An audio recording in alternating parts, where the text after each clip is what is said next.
Sorry about that. Okay. We in the hood. Pit bulls are running like a DMX video.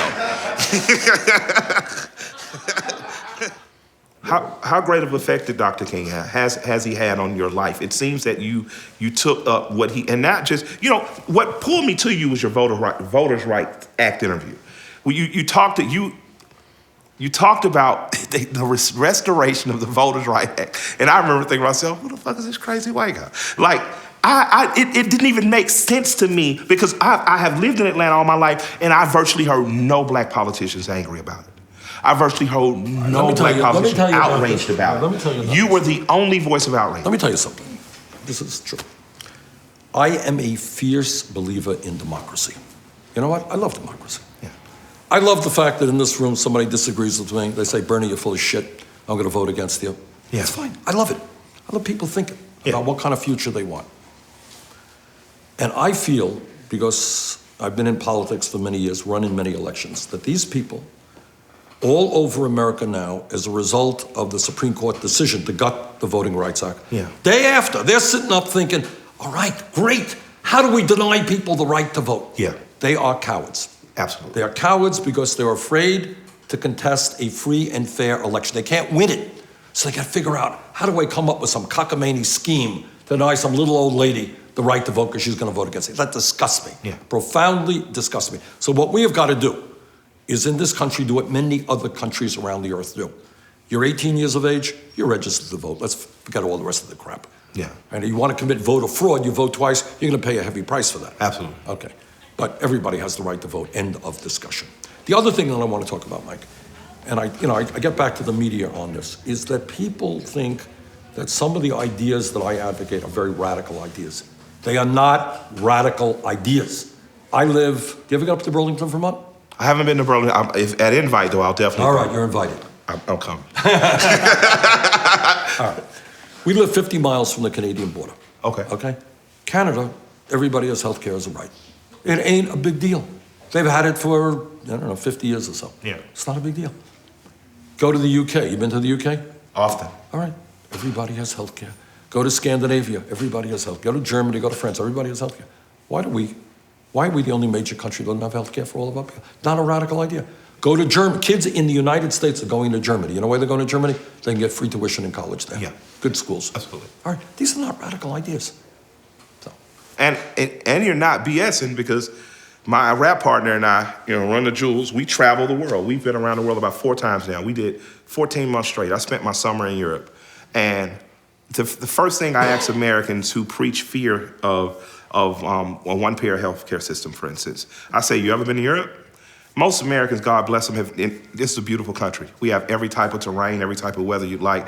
But if you've never been outside of this country, you have no way to appreciate, one, how great this country is, and two, how potentially great the country could be if we can make some subtle changes.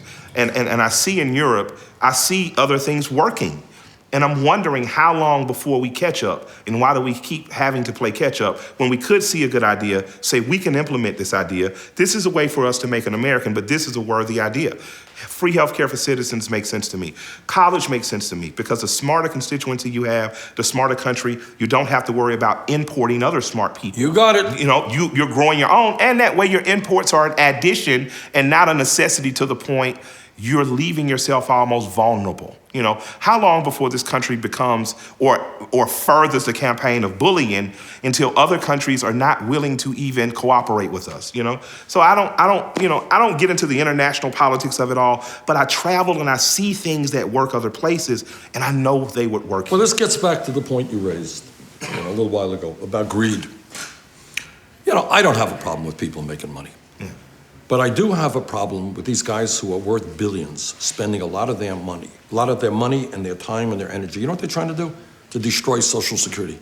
Yeah. You got people in this community trying to get by on $12,000, $13,000 a year. Why in God's name would somebody stay up nights trying to cut their Social Security benefits, cut their Medicare, Medicaid benefits? That's pretty pathetic. Yeah. So, if you've been around the world, you know that there are countries that do a lot better for the children. They have great child care. Okay? Do better on health care, do better for seniors so when they retire, they can live with a little bit more dignity and security than our seniors can. That's all. That's all I'm talking about. It ain't so radical. There's an African proverb that says many hands make for light work. you know. That's right. And a lot of the tenements of socialism or social democracies are about, you know, everyone having some input. And I think that what people are missing from my community about not hearing your voice today, you're not saying, you know, sometimes we look up to rappers and athletes too much. And we think, and that's every American looks up to the rich. You know, Lifestyles Rich and Famous was here long before rap, you know, in terms of the opulence. But a lot of times we think, well, those people earned that the right way, they got it. And they don't understand now that I'm closer to being financially independent than I was, say, 5 years ago, my accountants give me different advice now. You know, I'm taught better ways to handle money that the regular public never gets an opportunity to have or see, you know. Fat Joe said, he was a rapper one time, he said, you know, I'm telling people to go out and vote, but I'm rich already, I'm okay. I don't even have to say this, I'm doing this for you guys. I need for my community to understand that your message directly impacts them. So I gotta transition this conversation to prison, because some of the offers I've gotten to invest money in have been companies that supported private prisons. We have essentially, since Jim Crow in the South and the chain gang, which is big in Georgia, we have used prisoners essentially as indentured servants. I tell people, when I was a kid, I can remember driving along the expressway, and the expressway in Atlanta was cleaned by Black men who worked for the city or the county or the state, you know, because I'm from a Black city. And then as I got older, into my teens and in my 20s, I started noticing that those crews were disappearing. So city workers who had their union, who were paid fairly, who lived in the communities that they were cutting, who as a kid, you got an opportunity to see, you know, if I get out of high school, don't go to college, I still can get a good job. Right. Those people started to fade. And the city trucks started to fade. And what I started to see was prisoners on the side of the road cleaning highways. And I thought you went to prison as punishment, not to be punished. And we haven't even gotten into the rehabilitation phase. But have we gotten comfortable as a country with Barack Obama being the first sitting president, I don't know how long, to actually enter a prison? Is this campaign to ratify prisons, to stop an illegal drug war that really targets a particular color, race, and class of people? Do you continue that? And how vigorous are you going to be in that? Because that directly affects African-American males in particular. Look, what is happening to the young male and female African-American community is a tragedy almost beyond words. Thank you. Right? No. We are talking about, people disagree on the statistics, but roughly speaking, 1 out of 4 Black male babies born today, if we do not change it, will end up in jail. Can you imagine that?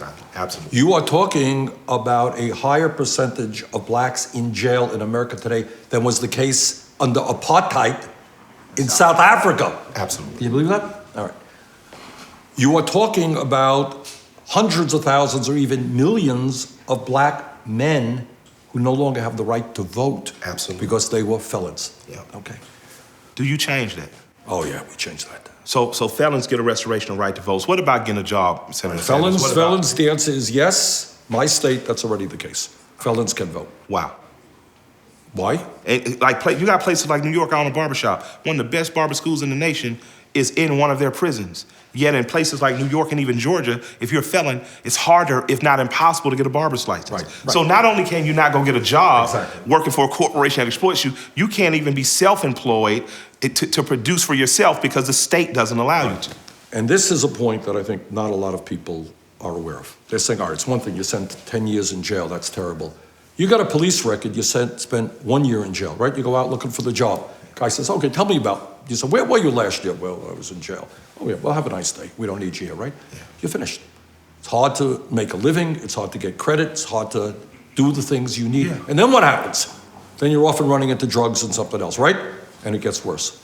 So I think this is an issue that we have got to absolutely focus on. And it's not just reforming police departments, it's not only doing away with minimum sentencing, but it is also taking a hard look at the so-called war on drugs, which has destroyed many people's lives. So what have I done just recently for a start? As you know, the Controlled Substance Act, the Federal Controlled Substance Act, says that a Schedule I drug, marijuana, is the same as heroin. What do you think about that? I'm a marijuana smoker. That is absolute bullshit. Okay, of course it's crazy. Everybody knows that it's crazy. So we've taken, by legislation, would take marijuana out of the Controlled Substance Act completely. That means you're not subjected to federal prosecution. Yeah. And if your state wants to go forward and legalize marijuana, as 4 states have, well, they're not going to have any impediments from the federal government. Yeah. Do you know how many lives have been destroyed? Because you tell me. Many I know. Many I know. All right, people Many get a man I smart know. possessing marijuana. What we also know where it becomes a racial issue is it turns out that whites and blacks utilize marijuana roughly equal in the communities. It turns out that's the case. 4 times as many blacks are arrested for possession as whites. It becomes a racial issue. So I think, this is an issue that we have got to absolutely deal with. And I would love to see you just go on like a barbershop tour to say these things to black men in particular. Not because I think black men are a separate base that you have to speak to specially, but we get discouraged, man, and we just don't go vote. A lot of times when people are saying the Democratic vote is already, like people suppose the Democratic vote out of the state of Georgia and in Atlanta in particular is married to Hillary Clinton. That's what they think. I don't follow that thought. I think that there is a sleeping giant in this city of African American men in particular and women who have had uncles, nephews, sons, husbands, fathers involved in the prison complex illegally, but formed by the state and those bullshit laws. I believe that there's a sleeping giant ready to wake up and support that candidate. And that's part of the reason I wanted to even sit here today. I need for people who look like me and who are sympathetic to people who look like me. I have a lot of white friends that are staunch advocates for things that have no effect on their general community. Honestly, it's a little better. If all the roadblocks are on my side of town and none of the roadblocks on there, I'll get caught with weed. They never will. But they're adamant about helping to make sure that this gets fair. I think that there's a sleeping giant of voters, and I want to see like barbershops and Masonic lodges and mechanic shops light up. Look, you're looking at a guy, as I said, I love democracy. I've had more town meetings. You know what a town meeting is? Yeah, absolutely. In Vermont, we go to small towns, a few hundred people, we do a town meeting. People come out, we talk. All right, you take me to the barbershops, I'll be there.